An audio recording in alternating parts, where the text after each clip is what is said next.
안녕하세요. 사연 읽어주는 남녀입니다. 오늘도 와주셔서 감사합니다. 오늘의 여성 사연자분 사연은 제가 소개해드리도록 하겠습니다. 많은 청취 부탁드리며 오늘의 사연 시작하겠습니다. 안녕하세요. 60대 초반의 시청자입니다. 긴 세월 동안 있었던 저의 얘기를 한번 들려드리고 싶어서 사연을 보내게 되었습니다. 제 얘기도 한번 들어주세요. 저는 25살에 결혼을 했어요. 중매로 만난 남자와 3개월 만에 결혼을 한 건데 요즘 시대의 분위기로는 고작 25살에 웬 중매로 그것도 겨우 3개월 만나본 남자와 결혼을 하냐고 했겠지만 그 시대는 여자 나이가 27 넘도록 결혼 못하면 큰일 나는 줄 알던 시대잖아요. 그리고 3개월 동안 만난 그 사람은 제법 괜찮은 사람이었습니다. 처음 만났을 때부터 매너가 있었고 소극적인 성격인 저를 배려해서 대화도 잘 이끌어 주었죠. 무엇보다 처음 만났던 날 제가 샐러드에서 오이 빼는 모습을 기억해 두었다가 두 번째 만났을 때 냉면 주문을 하면서 식당 직원분께 하나는 오이를 빼달라고 하는 세심함이 너무 좋았답니다. 그 나이 되도록 연애 한번 안 해봤던 저에게는 무척 설레는 모습이었어요. 다정하고 말도 잘하고 세심하기까지 한 이 사람이랑 결혼하면 좋지 않을까 하는 생각이 들었고 애초에 결혼을 목적으로 중매 만남을 한 저희는 빠르게 결혼을 하게 됐습니다. 시댁 근처로 신혼집을 차려 신혼생활을 시작했죠. 신혼생활은 달았습니다. 남편은 세상에 오직 저만 있는 사람처럼 굴었고 그다지 유복하지 못한 환경에서 혼자 커야 했던 저는 남편이 주는 사랑 덕분에 너무 행복했어요. 결혼 1년 만에 임신도 하게 됐죠. 남들은 임신했을 때 남편이 조금만 못해줘도 서운했다고 하던데 저는 그런 것 하나도 없었습니다. 꼭두 새벽에 냉면이 먹고 싶다고 해도 어떻게든 오이 뺀 냉면을 구해오는 사람이었어요. 하지만 모든 상황은 제가 딸을 낳자 변했습니다. 분만실에서 아이를 낳고 입원실로 올라왔을 때 저에게 했던 남편의 말이 수십 년이 지난 지금도 잊혀지지 않아요. 네 쓸모라고는 아들 낳는 것밖에 없었는데. 그 말에 대한 충격이 사라지기도 전에 사건은 매일같이 생겼습니다. 갓난 아기가 울면 남편은 아이를 달래는 게 아니라 소리를 질렀어요. 그것 좀 치워. 시끄러워 죽겠잖아. 입을 막든지. 하루는 아침에 일어나지 않는 남편을 흔들어 깨웠는데 짜증을 내면서 일어나서는 저에게 손찌검을 했습니다. 야, 내가 오늘 출근 안 한다고 하지 않았냐? 기억력이 그렇게 나빠서 어디에 써먹냐 널? 뭐든지 시작이 어렵다고 하더니 한번 시작된 손찌검은 그 후로 종종 계속되었습니다. 그렇게 다정하고 세심했던 사람이 이렇게까지 변하다니 믿을 수가 없었죠. 그리고 진실은 동네 큰 마트에서 알게 됐습니다. 저기 그 집 며느리 맞지?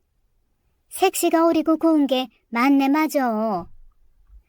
작은 목소리로 대화를 나누셨지만 누가 들어도 제 얘기라 그런지 귀에 쏙쏙 박히더라고요. 이어진 내용은 충격적이었습니다. 선도 중매도 다 실패하다가 겨우 결혼한 거라며? 그 집 아들 성격 알잖아. 어릴 때부터 망나니로 얼마나 유명했어? 지금이라도 결혼한 게 용하다. 대학 다닐 때도 맨날 술 먹고 싸우고 다니고 그랬지? 철 좀 들었으려나? 에휴, 사람 안 변하지. 그 욱하는 성질머리 고쳤겠어?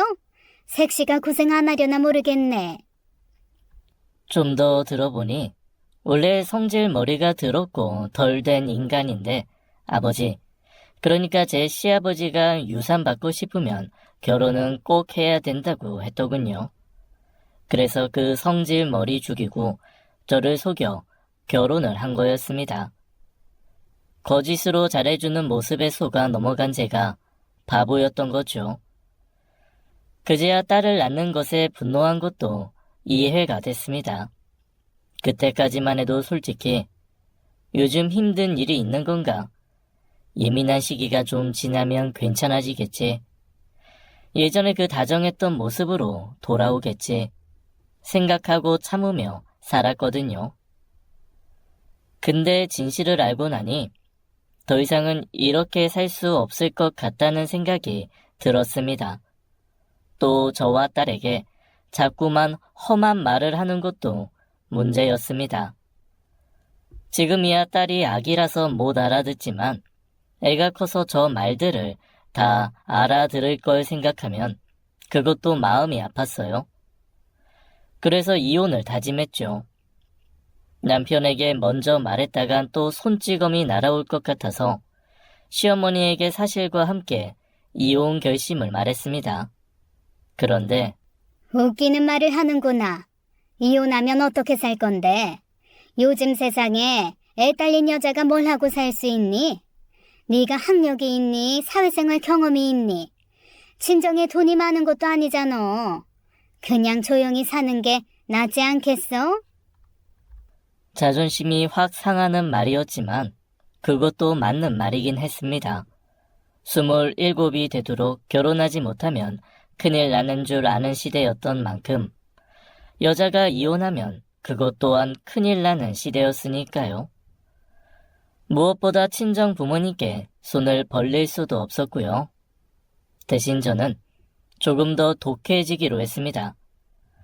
남편에게 당하고 살 수만은 없다고 생각했죠.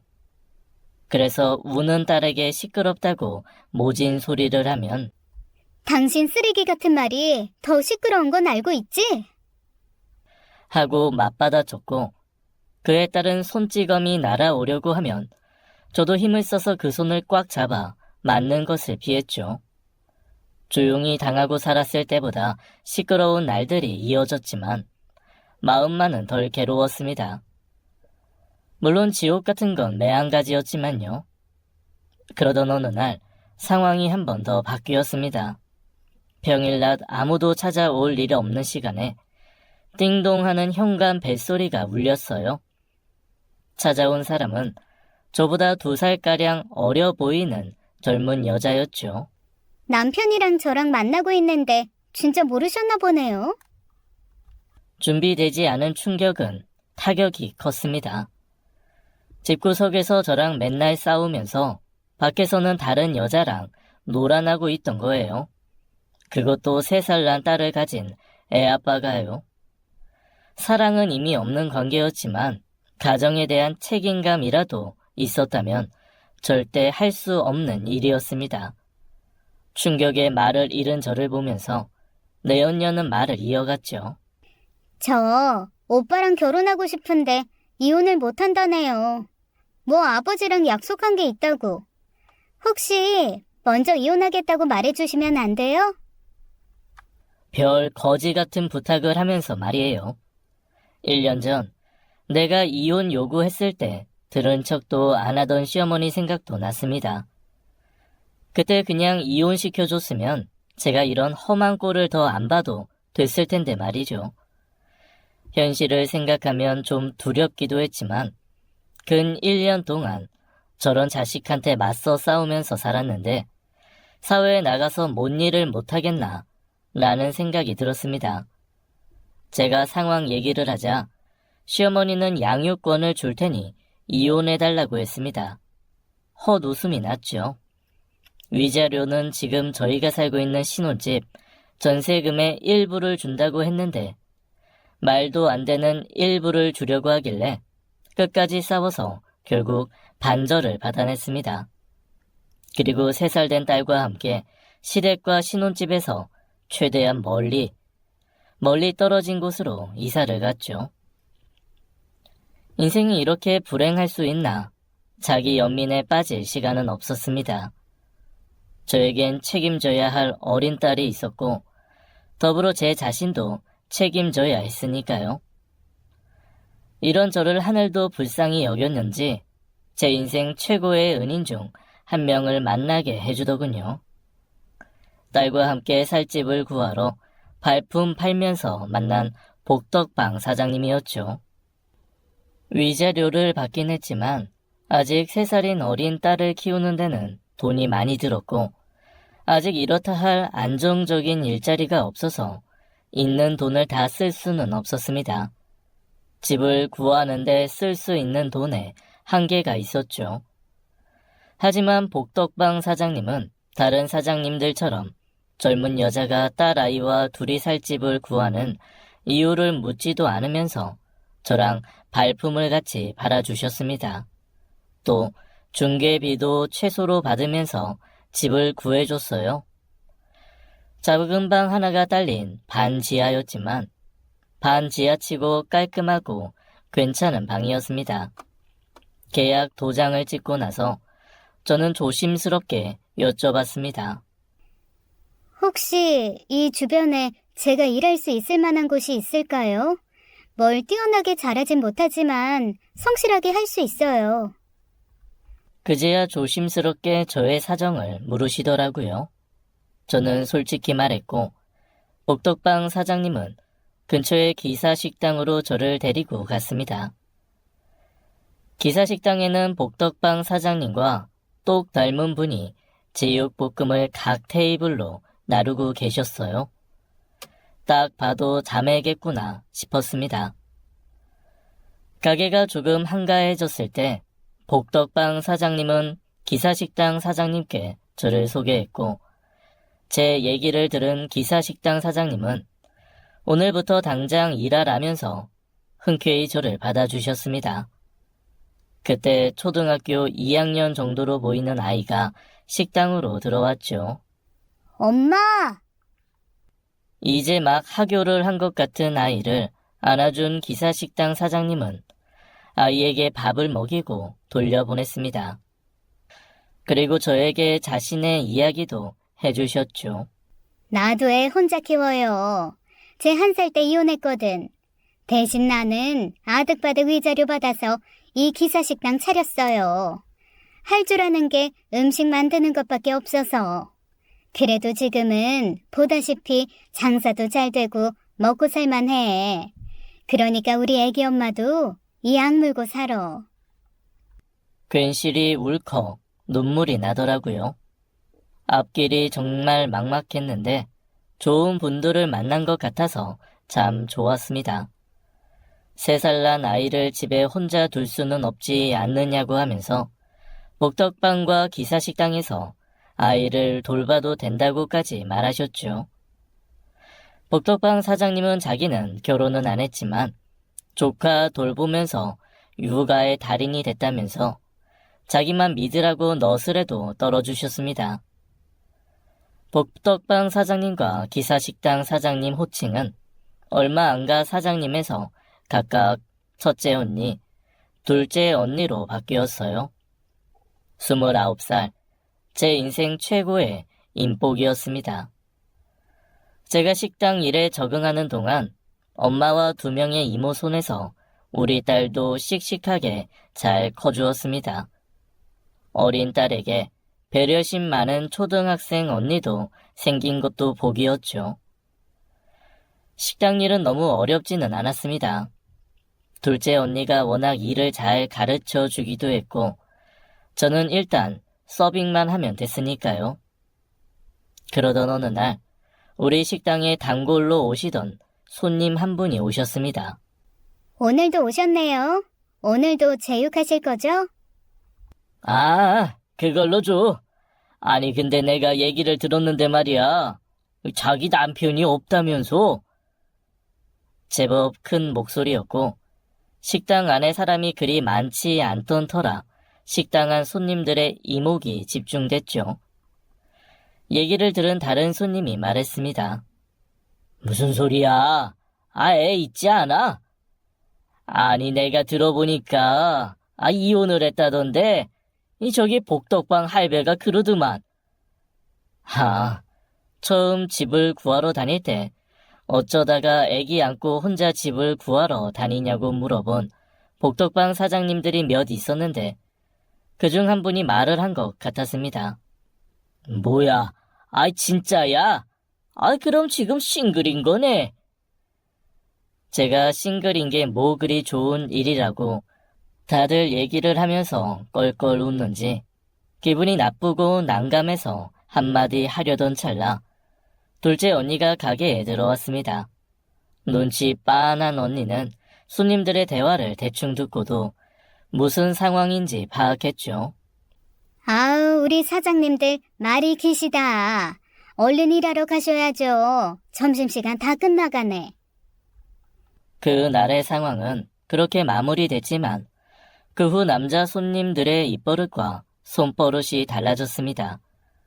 제가 음식을 갖다 주면 괜히 제 손이나 다리를 만지기도 했고 고마워요 하면서 엉덩이를 토닥이기도 했죠.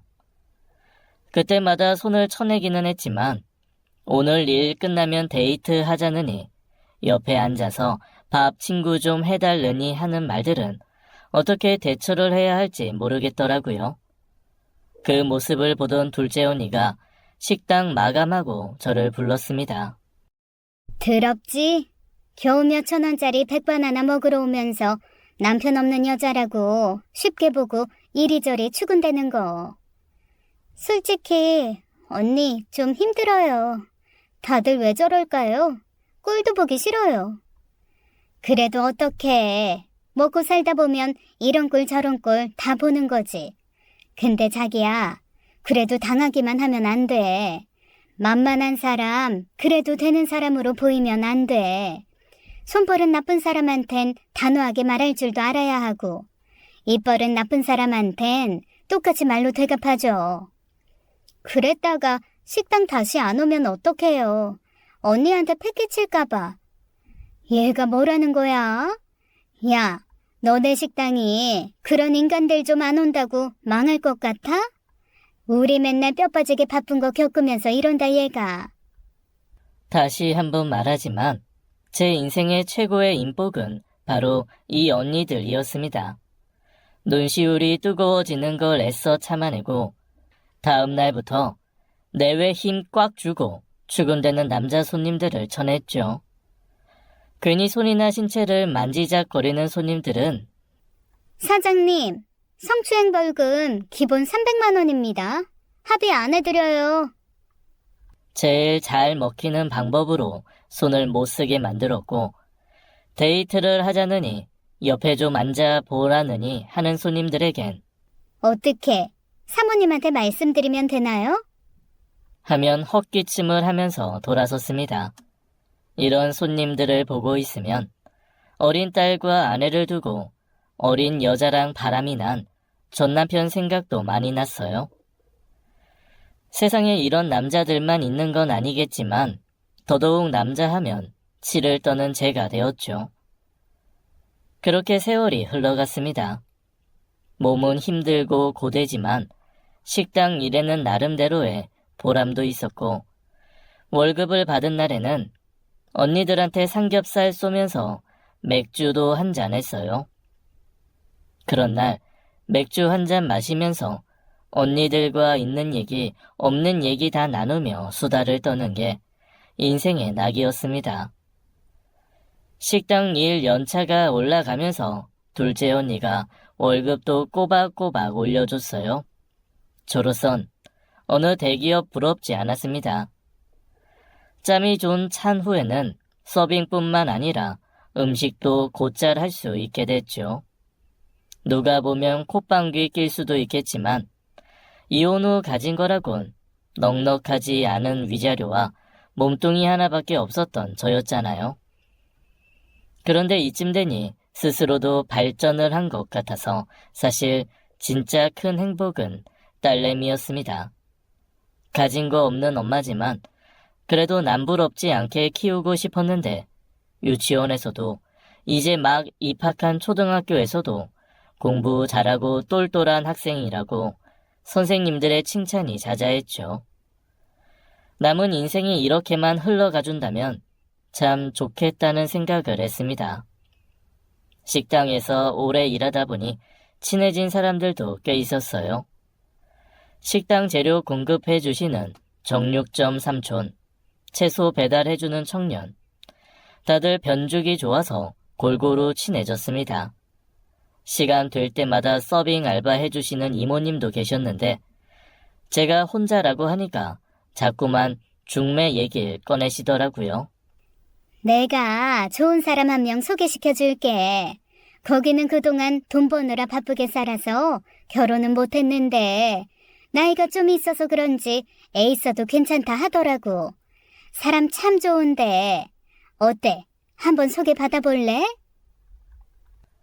하지만 저는 그때 남자라면 치가 떨리는 사람이었습니다. 게다가 중매라니. 끔찍한 기억이 떠오르는 일이잖아요. 좋은 마음으로 얘기 꺼내신 건 알지만 제게 결혼은 아직 치유하지 못한 상처이기도 하고 또 식당 일 하면서 집에 아내가 버젓이 있는데도 저한테 출근되는 남자들을 보며 남자라면 아주 질색을 하게 된 상태였어서 매일 좋은 말로 거절을 했습니다. 식당과 관련된 분들 중에선 딱 한 분, 밀가루 배달해주는 분이랑만 안 친했는데요. 제 또래라서 그런지 오히려 어색하다고 할까요? 근데 불편하기보단 원래 좀 조용하고 묵직한 분인 것 같았어요. 밀가루 포대 씩씩하게 창고에 넣어주면서 다른 무거운 재료들 꺼내기 쉽게 정리까지 해주고 나가는 걸 보면 어디 가서든 씩씩하게 일 잘하고 칭찬 듣는 분이겠구나 싶었습니다. 고마운 마음에 물 한 잔 드리면 고개만 꾸벅 숙이고 물 원샷하고 가는 그게 교류의 전부인 분이었습니다. 아무튼 그렇게 식당에 재료 공급해주는 분들이랑도 친분이 생겨서 일에 더 재미를 붙이면서 열심히 살았습니다. 그렇게 나름의 행복을 찾아가면서 매일을 살고 식당 일 12년 차, 제가 40살, 우리 딸이 중학교 2학년이 되었을 때 첫째 언니, 그러니까 복덕방 사장님이 저를 찾아왔습니다. 막내야, 우리 어디 좀 가자. 언니 손에 이끌려 간 곳은 웬 건물 1층이었어요. 내가 오며 가며 지켜봤는데 여기 목이 좀 좋아 보여. 너 잘하는 칼국수집 차리면 어때? 이제 너도 홀로서기 해야지. 상상도 못한 제안이었어요. 그동안 주어진 걸 열심히 하기만 했지 제 소유의 뭔가를 해볼 생각은 안 해봤는데 갑자기 큰 세계가 열리는 느낌이었습니다. 하지만 역시 걱정은 됐죠. 제가 잘할 수 있을까요? 그냥 일하는 거랑 사장이 되는 거랑은 다른데. 아이고, 우리라고 뭐 처음부터 사장이었나? 모은 돈도 꽤 되지 않어? 내 동생이 괜히 너 월급 따박따박 올려줬겠어? 저의 현재를 도와주는 것뿐만 아니라 저도 생각 못하고 있던 제 미래를 생각해서 도와주고 있었던 언니들에게 큰 감사함이 몰려왔습니다. 내가 이 은인들을 만나려고 결혼해서 그 고생을 했나 싶을 정도였어요. 식당 자리를 보고 가게로 돌아갔을 때 둘째 언니, 식당 사장님을 보니까 눈물이 펑펑 나더라고요. 언니를 꽉 안고 애처럼 엉엉 우는 저를 같이 꽉 안아주면서 둘째 언니는 저를 놀리기 바빴습니다. 어머, 얘가 마흔 먹고 이렇게 애처럼 우네? 어디 가서 애 엄마라고 하지도 말어라 얘. 저는 그렇게 언니들의 도움으로 괜찮은 식당 자리 하나를 계약하고 칼국수 만두 전문점을 열었습니다. 가게 인테리어부터 집기 사는 것까지 언니들의 도움이 없었으면 안 될 만큼 꼼꼼하게 도와주셨죠. 내가 죽는 날 제일 고마웠던 사람을 꼽으라고 하면 나는 주저없이 언니 2명 이름을 적을 거라고 다짐도 했어요. 식당 오픈은 그럭저럭 잘 되었습니다. 기사 식당에서 오래 봐온 재료업자분들도 많이 도와주셨고요. 칼국수와 만두에서 제일 중요한 밀가루 역시 기사 식당에서 오랫동안 거래해온 그분과 거래를 하기로 했는데 오픈 당일 거대한 밀가루 포대를 턱 주시더라고요. 이거 선물이에요. 개업 축하해요. 평소 성격다운 담백한 말투로 선물하는 것도 딱 그분 같았습니다. 그리고 그 후 그분은 밀가루 배달을 오지 않을 때도 제 식당에 와서 밥을 먹었어요. 기사 식당처럼 메뉴가 많은 곳도 아닌데 칼국수랑 만두가 질리지도 않는지 일주일에 2-3번은 꼭 와서 밥을 먹었습니다. 밀가루 배달 올 때도 늘 그랬듯 창고 정리까지 싹 해주고 칼국수 한 그릇 하고 갔죠. 언니한테 말했더니 반응은 똑같았습니다. 무조건 너한테 마음이 있네. 잘해보는 게 어때?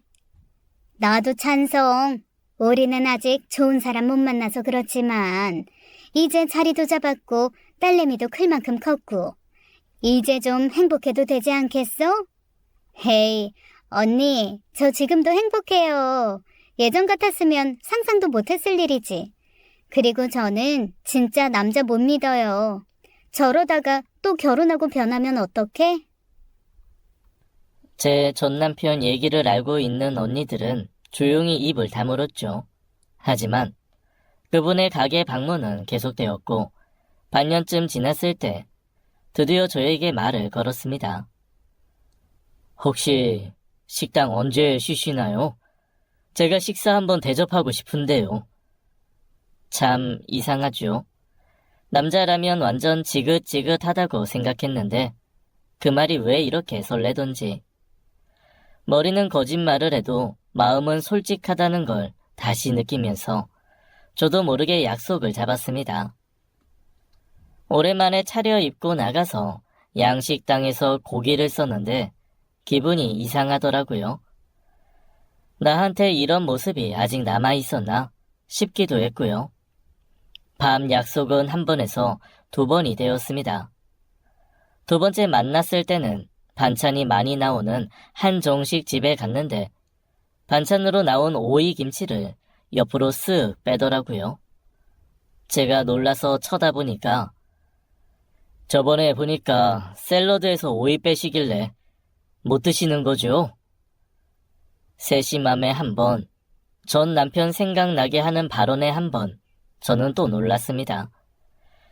예전엔 오이 빼주는 모습에 반했는데 지금은 오이 빼주는 모습에 트라우마 같은 걸 느낀다는 게 속상하기도 했고요. 그래서였을까요? 몇 번의 만남을 지속하면서도 재혼이라든가 결혼은 꿈에도 생각 안 하게 되더라고요.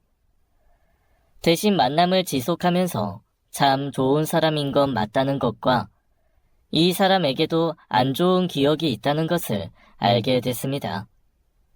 이 사람도 아들이 2이 있는데 와이프는 없다고 하더라고요. 조심스럽게 이유를 물어보자 돌아오는 대답이 대단했습니다. 전 부인이 사기를 좀 많이 쳤어요.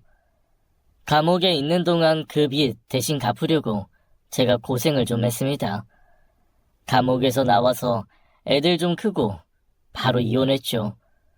그 뒤로는 그냥 일만 하고 살았고요. 역시 사람들은 각자의 사연이 있고 사정이 있구나 싶었습니다. 저도 아주 솔직하게 제 얘기를 다 했는데 강한 분이네요. 예전부터 느꼈지만 참 단단한 분인 것 같아요. 그 말에 왜 이렇게 눈물이 나던지 그 어떤 설레는 말보다도 마음의 문이 열리는 말이었습니다. 이제는 연애라고 부를 수 있는 관계가 되었을 때 그는 저에게 이런 말을 했어요. 솔직히 결혼하자고 하고 싶지만 어떤 트라우마를 가졌는지 알고 있으니까요. 편한 마음이 들 때까지 제가 기다리겠습니다. 그리고 알게 된 또 하나의 사실, 이 사람이 배달하던 밀가루는 이 사람이 직접 도소매로 장사하는 밀가루였다는 거였습니다. 한마디로 밀가루 도소매업을 하는 밀가루 유통회사 사장인데 가만히 앉아 일하는 건 적성에 안 맞아서 직접 배달을 해왔다고 하더라고요. 지방에 큰 창고도 가지고 있다면서 먹여 살릴 수 있다는 말도 덧붙였죠. 이 얘기를 들은 언니들은 당장 결혼해도 되는 사람 같다면서 저에게 결혼하라고 했지만 제가 아직 못나서인지 이렇게 좋은 사람이 또 결혼 후에 돌변할까봐 아직 결혼은 못하겠더군요. 그래서 그냥 몇 년간 즐거운 연애를 하는 사이로 남았습니다. 즐거웠냐라고 누군가 묻는다면 망설임 없이 네라고 대답할 수 있는 연애였어요. 몇 년 동안 꾸준히 다정한 모습으로 저를 위해 주었고 저는 처음으로 남자에게 안정감이라는 걸 느낄 수 있었습니다. 그렇게 몇 년이 흘러 제 딸이 20살이 되었을 때 딸은 의대에 입학했습니다. 입학식 날 눈물이 또 펑펑 났어요. 내 인생에서 그렇게 많이 흘린 적이 없을 겁니다. 부족한 엄마 밑에서 이렇게 잘 커준 딸에 대한 고마움, 내가 어떻게든 이렇게 해냈다는 뿌듯함, 다양한 마음이 공존했어요. 입학식 날 딸내미와 단둘이 좋은 곳에서 밥을 먹는데 우리 딸이 그러더군요. 엄마, 이제 결혼해도 되지 않아? 아직도 많이 힘들어? 좀 충격이었습니다. 제가 결혼 안 하는 이유를 모를 거라고 생각했는데 열심히 숨겨왔는데 다 티가 났나 봐요. 어쩌면 동네 사람들이 말하는 것들을 또 들었을 수도 있죠. 그런데 그렇게 티 한 번 안 내고 잘 크다니 미안함과 대견함이 동시에 들었습니다.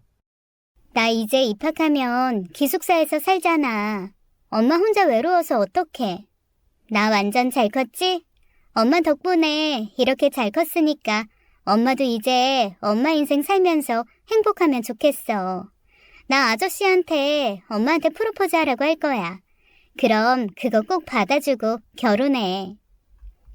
일주일 후 저는 프로포즈를 받았고 오랜 기간 끌었던 연애를 끝내고 두 번째 결혼을 했습니다. 연애를 하던 시절과 가장 많이 달라진 건 아무래도 가족이란 거였어요. 그전에는 상관없던 남편의 아들들이 이제는 제 아들이 되었단 거였죠. 물론 남편의 두 아들들은 당연히 저를 엄마로 대하지 않았습니다. 지인들만 불러서 조용히 치룬 결혼식에도 지각했고 남편이 없는 날 집에 와서는 막말을 뱉었어요. 아줌마, 우리 아빠랑 결혼 왜 해요? 그냥 동거만 해도 되는 거 아닌가? 다 늙어서 굳이 결혼식하고 혼인신고하는 것도 좀 웃긴 것 같은데? 그러니까 솔직히 재산 노리고 하는 거 아니냐고. 행복만 남은 줄 알았던 내 인생에 최종 악당 2명이 등장했구나. 촉으로 알 수 있었습니다. 결혼 전에 남편이 아들들을 신경 안 써도 된다고 했던 이유도 깨달았죠. 하지만 그런 소리에 당하고만 있기엔 제가 강철 마인드로 살아온 기간이 꽤 길잖아요. 지지 않고 맞받아 쳐줬죠. 안타깝지만 무슨 말을 해도 상처 안 받아. 마음껏 떠들어도 돼. 하고 싶은 말 다 해봐. 두 아들들의 표정이 울그락불그락해지더군요. 아줌마, 결혼은 이미 했으니까 어쩔 수 없는데 혼인신고 절대 안 돼. 진짜 우리 가만히 안 있어요. 어쩌나? 혼인신고는 나보다도 너네 아버지가 더 하고 싶어 하는데 나한테 이러지 말고 아버지한테 직접 말하든가. 뭐라고요? 그럼 혼인신고하기 전에 우리한테 재산 증여해주고 해요. 안 그러면 저희 진짜 가만히 안 있습니다. 아니, 어떻게 부자 간의 성격이 이렇게 다른지. 남편은 정말 무거운 바위 같은 사람인데 아들 둘은 앙상한 겨울나무에 팔랑팔랑 붙어있는 마른 나뭇잎같이 거칠고 가볍더라고요. 특히 둘째 아들은 내 딸이랑 동갑인데 저렇게 철이 없나 싶었죠. 20살짜리 입에서 재산 증여라는 말이 나오는 것도 웃기잖아요. 아무튼 이보다 더 험한 말도 들으면서 산 저인데 어린 녀석들의 치기 어린 막말은 뭐 아무렇지도 않았습니다. 아들 둘은 상상 이상의 금쪽이었어요. 어느 날은 아버지 도장을 훔치려다가 저에게 걸린 적도 있고 하루는 또 제 결혼 바지를 가져가려다가 들킨 적도 있죠. 이런 짓을 하고 저런 짓을 해도 제가 눈 하나 깜빡 안 하니까 더 열받는 모양이었어요. 그러던 어느 날 아들 두 놈이 여느 때와 같이 집에 와서 저에게 막말 쏟던 걸 남편이 봐버렸습니다. 이 자식들이 보자 하니까 선을 넘어? 뭐 혼인신고가 어쩌고 저째? 안 되겠다. 당신 도장 챙기고 옷 입어요. 막친 남편은 그날 바로 혼인신고를 해버렸죠. 열받은 아들들은 재산 증여를 약속하라면서 들어누웠지만 남편은 그런 아들들을 향해 소리를 질렀습니다. 니들 눈에는 애비가 그저 재산으로 보이냐? 그동안 뒷바라지 해준 건 생각도 안 해. 썩 나가. 꼴 보기 싫으니까 집에 오지 마. 그 후 아들들은 정말 코빼기도 안 보였습니다. 큰아들은 자취하면서 아버지가 보내주는 용돈으로 대학 생활하는 게 전부였고 둘째 아들은 무려 사수 중이었는데 가끔 돈 필요할 때 저에게 연락하더라고요. 아줌마, 저 용돈 좀 보내줘요. 아빠한테 말하지 말고요. 40만 원 정도 필요해요. 그럼 저는 4만 원을 보내주면서 약 올렸답니다. 그럼 또 분노에 찬 문자를 보냈는데 그거야 뭐 읽고 씹었죠.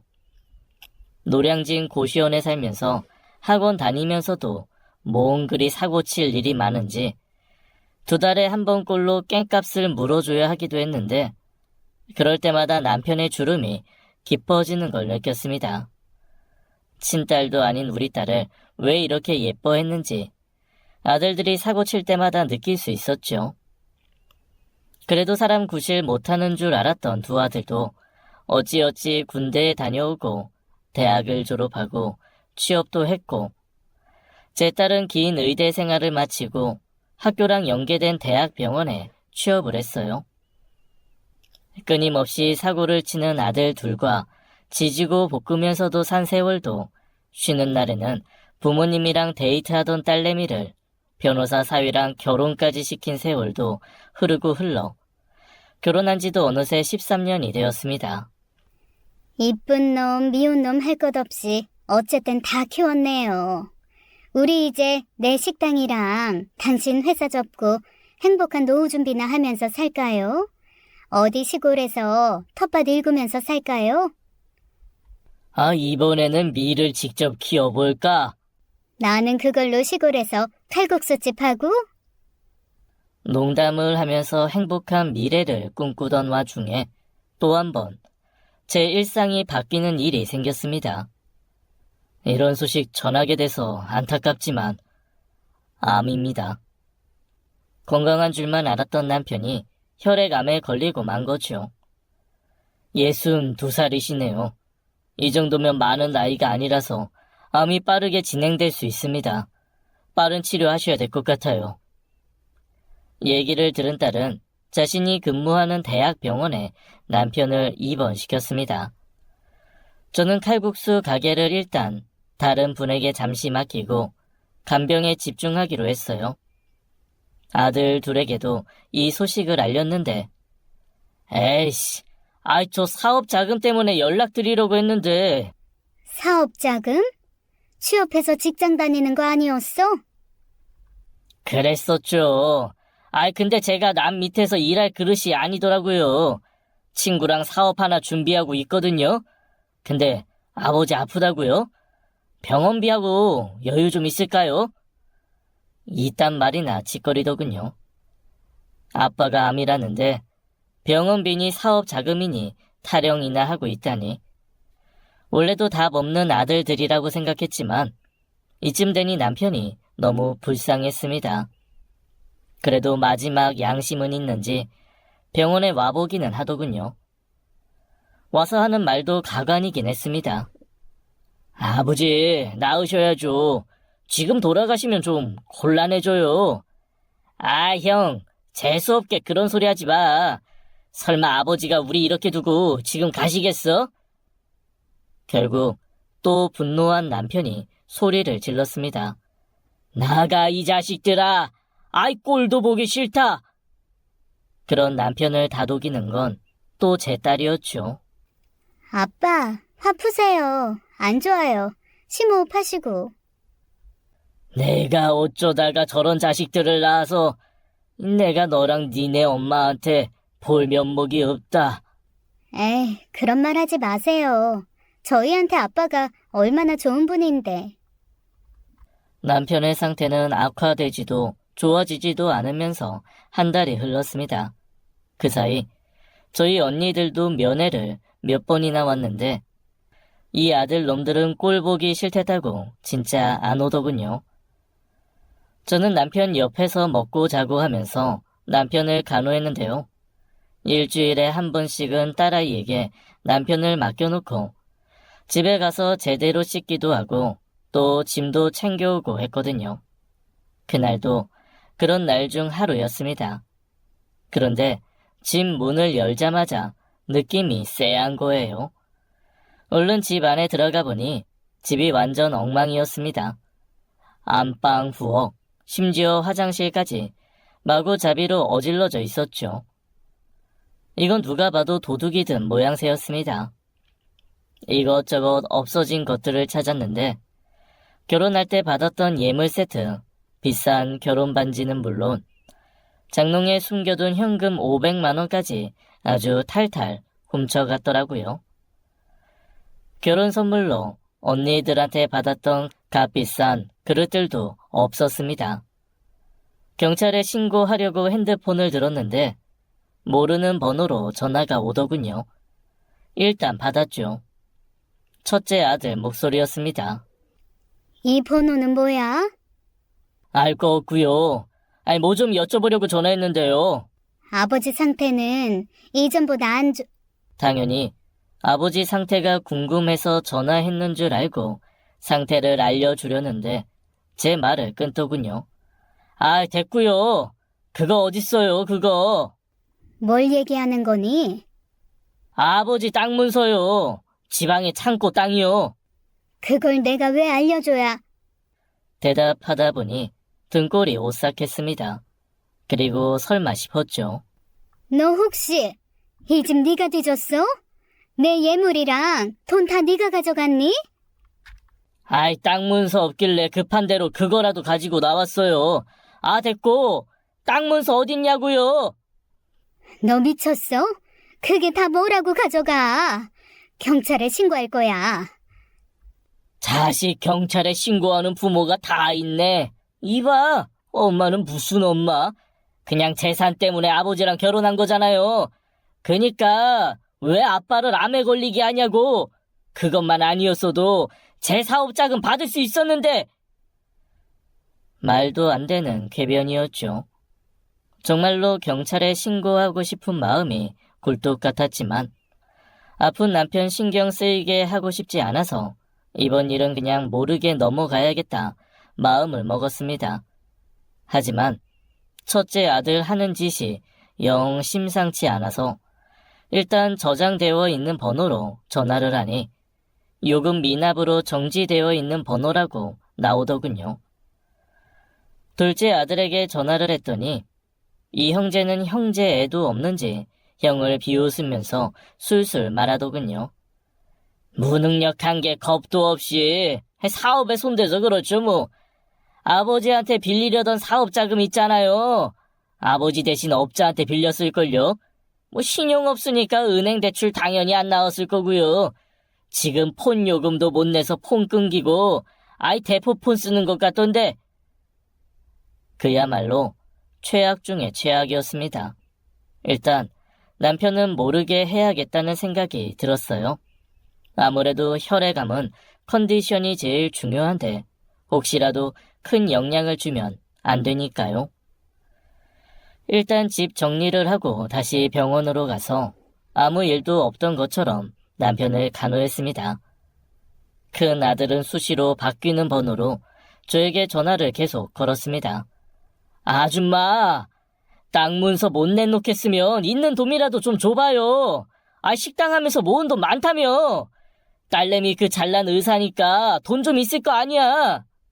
돈 없고 내 딸 건들면 진짜 죽을 줄 알아. 지금보다 더 불행할 수 있어.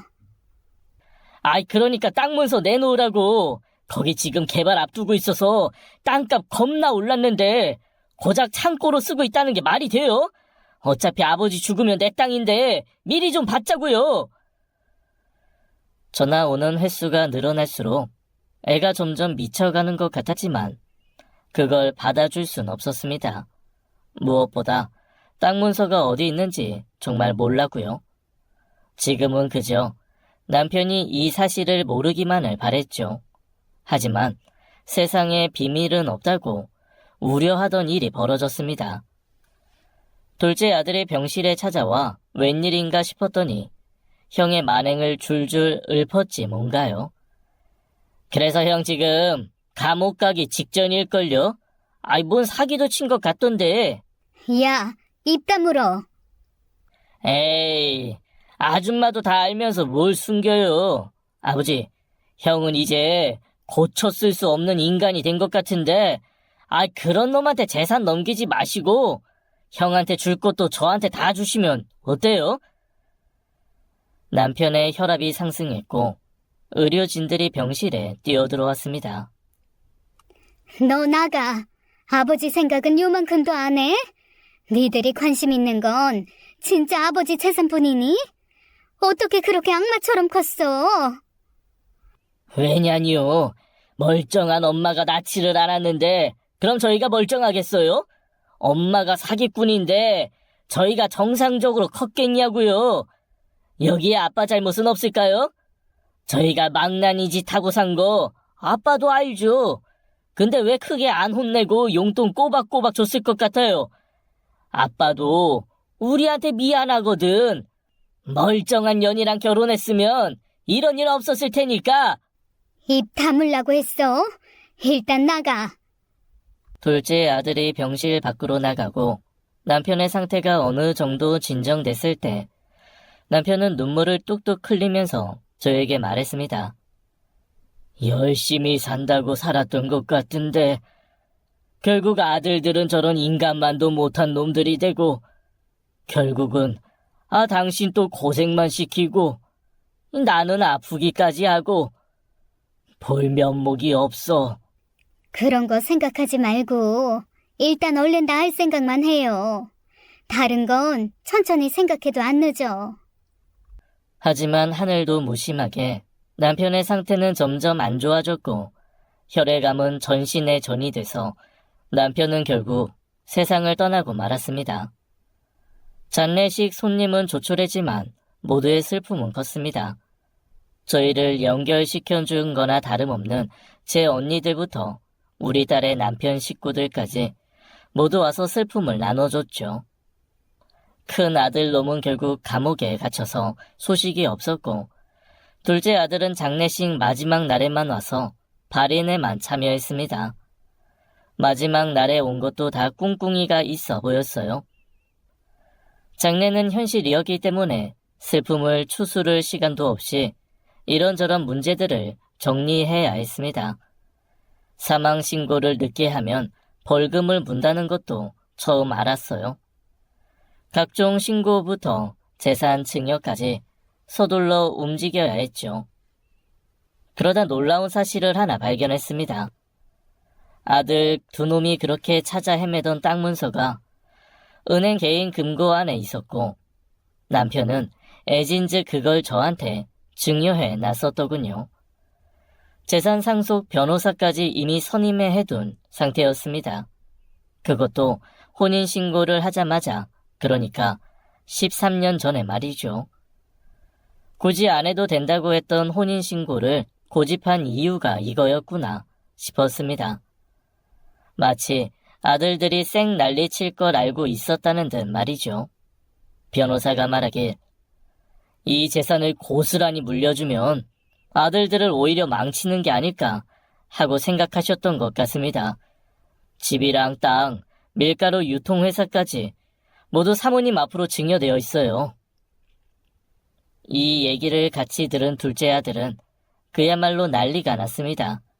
아이씨, 말도 안 돼. 아줌마가 수 썼죠. 아무리 그래도 그렇지. 우리 아빠가 우리한테 그럴 리가 없는데 아줌마가 뭐 했죠? 믿고 싶지 않으시겠지만 사실이고요. 여기 음성도 남기셨습니다. 녹음기에서 남편의 음성이 흘러나왔고 저와 딸은 그리운 목소리에 눈물이 나왔는데 둘째 아들은 역시나 그게 아닌 것 같더군요. 미친, 말도 안 돼. 유류분 소송 걸 거예요. 형 나오기만 해봐. 가만 안 둬 진짜. 아줌마 그거 다 먹을 생각하지 마요. 외람되지만 첫째 아들분이 감옥에서 나오려면 2년 더 있어야 하지 않나요? 유류분 소송은 1년 안에 거셔야 해요. 아이 그럼 저 혼자라도 걸어야죠. 더 안타까운 사실은 재산 증여가 이미 13년 전에 되었고 타당 사유가 없기 때문에 소송은 어려우실 거란 거예요. 아이씨! 열받은 둘째 아들은 이럴 수 없다면서 녹음기를 부셔버렸지만 변호사는 웃으면서 말했습니다. 원본은 이 USB에 들어있기 때문에 녹음기 아무리 부셔도 달라지는 사실 없어요. 계속 소리를 지르는 둘째를 뒤로하고 변호사는 서류 작성을 하자면서 저와 딸을 데리고 방 안으로 들어갔습니다. 그렇게 남편을 그리워하면서 쌀국수 가게를 정리하고 남편의 밀가루 회사를 이어받아 일을 하다 보니 2년이 흘렀습니다. 첫째 아들이 출소했죠. 출소하자마자 저를 찾아온 건 불보듯 뻔한 일이었어요. 얼굴 보자마자 한 소리도 뻔했습니다. 알아서 조용히 재산 넘기시죠. 안 그러면 소송 걸겠습니다. 첫째 아들 출소 소식에 걱정이 돼서 와있던 딸과 변호사인 딸내미 남편이 받아쳤습니다. 소송 걸 건덕지가 없어요. 재산 증여 15년 전에 끝났고 증여 공개도 2년이 지났고 뭘로 소송 거실 거예요? 저 변호사인 거 아시죠? 그 말을 들은 첫째 아들은 처음엔 분노로 손을 바들바들 떨더니 앞에 있던 컵을 깨부수곤 나가버렸습니다. 그 후 일주일쯤 지났을까요? 첫째 아들이 다시 찾아왔어요. 이번엔 둘째 아들도 같이 왔더군요. 두 사람은 제 앞에서 무릎을 딱 꿇었습니다. 어머니, 저희 한 번만 봐주십시오. 감옥에서도 반성 많이 했고 지난 일주일 동안 생각하고 또 생각했습니다. 제가 인생을 너무 쓰레기처럼 살았어요. 갱생할 기회를 주세요. 남편의 유언 중 하나는 자기가 죽더라도 아들들이 정신 차리고 살 수 있게 도와주면 안 되냐는 거였습니다. 그 유언이 마음에 걸려서 그날 제 품에 안겨 그렇게 운 거겠죠. 저 또한 그 유언이 못내 마음에 걸렸는데 첫째 아들이 그렇게 말하니 마음이 좀 편해졌습니다. 게다가 20년이 넘는 세월 동안 한 번도 들어보지 못한 어머니 소리에 마음이 녹기도 했어요. 그 말을 기다렸어. 아버지가 남겨준 회사에서 같이 열심히 일하면서 다시 시작해보자. 너네 인생도 우리 관계도. 고맙습니다, 어머니. 정말 열심히 살아볼게요. 아들들은 눈물은 계속되었고 두 사람은 그 다음 날부터 회사에 나와 일을 배우기 시작했습니다. 처음엔 저도 의심을 좀 했는데 한 달이 지나고 두 달이 지나면서 점점 더 성실히 일하는 모습을 보니 의심도 사라지더라고요. 제가 퇴근해도 두 아들은 할 일이 있다면서 퇴근하지 않고 열심히였습니다. 퇴근 안 하니? 어머니 먼저 가세요. 저는 내일 일 좀 미리 해놔야 내일 거래처 들리는데 문제 없을 것 같아요. 이쯤 되니 슬슬 회사를 넘겨줘도 되지 않을까 생각했죠. 처음부터 제 회사는 아니었으니까요. 하지만 사람은 고쳐 쓰는 거 아니라고 하던가요. 6개월쯤 지났을 때 일이 벌어졌습니다. 회사 연말 정산 및 결산을 하면서 허점이 드러나기 시작한 거죠. 밀가루 수량은 물론 수익 금액도 안 맞았는데 이게 보통 금액이 아니었습니다. 무려 70% 이상이 차이가 났어요. 더 볼 것도 없이 아들들 짓이었습니다.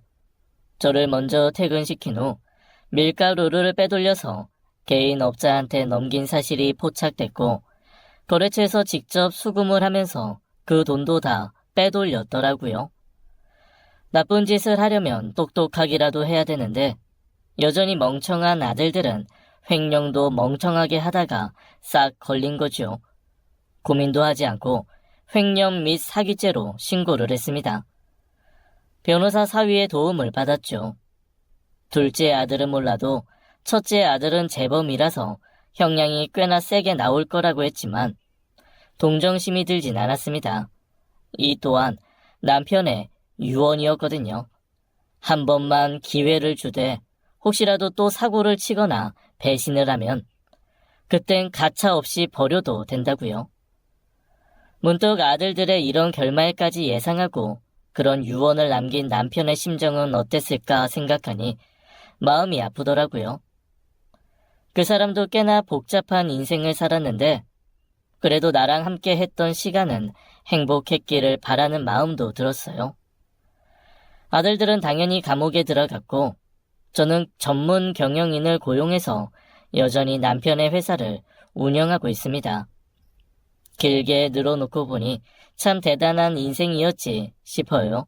남들 눈엔 어떨지 모르겠지만요. 남은 생은 딸에게 효도받으면서 즐겁게 살다가 훗날 하늘에서 남편 만나려고요. 들어주셔서 감사하고 여러분께 행복이 있길 바라겠습니다. 지금까지 사연 읽어주는 남녀였습니다. 끝까지 함께 해주신 여러분 감사드리며 저희는 다음 사연으로 돌아올게요. 감사합니다.